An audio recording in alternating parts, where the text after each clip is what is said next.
ଅଛନ୍ତି ସେମାନେ ବାବା ନୁହନ୍ତି ଭାଣ୍ଡ ଭାଣ୍ଡ ବାବା। ମୁଁ କାଲି ଯାଇଥିଲି, ଏଇନା ଖଣ୍ଡଗିରି ଯାଉଛି।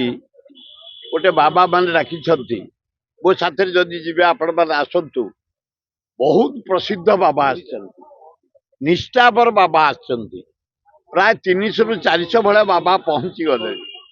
ଆଉ 4-5 ଦିନ ଭିତରେ ମୁଁ ଭାବୁଛି ବୋଧେ 1500-2000 ବାବା ଆସି ପହଞ୍ଚିବେ। ଭାରତ ବର୍ଷ ବାହାରୁ ବି ଆସୁଛନ୍ତି, ଫରେନରୁ ଆସୁଛନ୍ତି।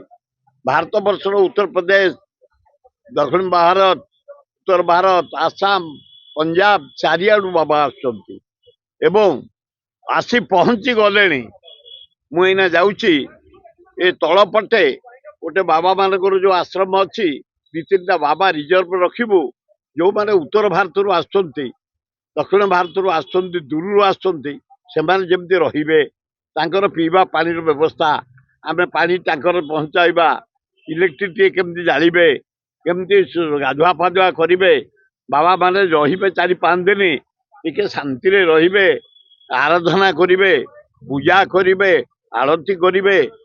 ସେଥିପାଇଁ ଆମେ ସବୁ ତତ୍ପରତା। ଆଜି ନୁହଁ, ମୁଁ 50-60 ବର୍ଷ ହେଲାଣି ବାବା ମାନଙ୍କୁ ରଖେଇଛି ସେଇଠି, ସାହାଯ୍ୟ କରି ସେଇଠି ଯାଏ। ଆମେ ସେସବୁ ପ୍ରଶୟ ଦବୁନି। ଏଠି କୌଣସି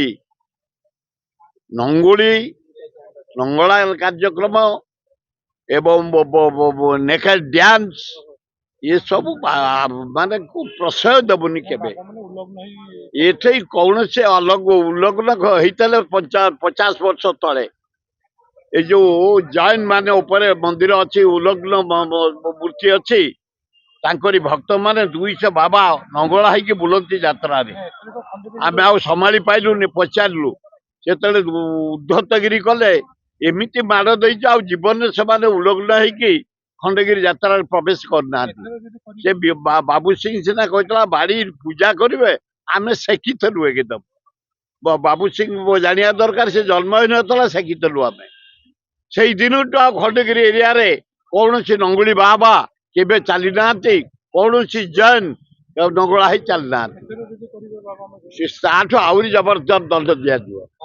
ପରମ୍ପରାକୁ ବଞ୍ଚେଇକି ରଖିବାକୁ ପଡିବ, ଶରୀରକୁ ଘୋଡେଇକି ରଖିବାକୁ ପଡିବ, ଇଜ୍ଜତକୁ ବଞ୍ଚେଇକି ରଖିବାକୁ ପଡିବ। ଏ ଭାରତ ପରମ୍ପରା, ଏ ଓଡିଶା ପରମ୍ପରା, ଜଗନ୍ନାଥ ପରମ୍ପରା, ନେକେଡର ପ୍ରଶ୍ନ ନାହିଁ, ଉଲ୍ଲଗ୍ନର ପ୍ରଶ୍ନ ନାହିଁ।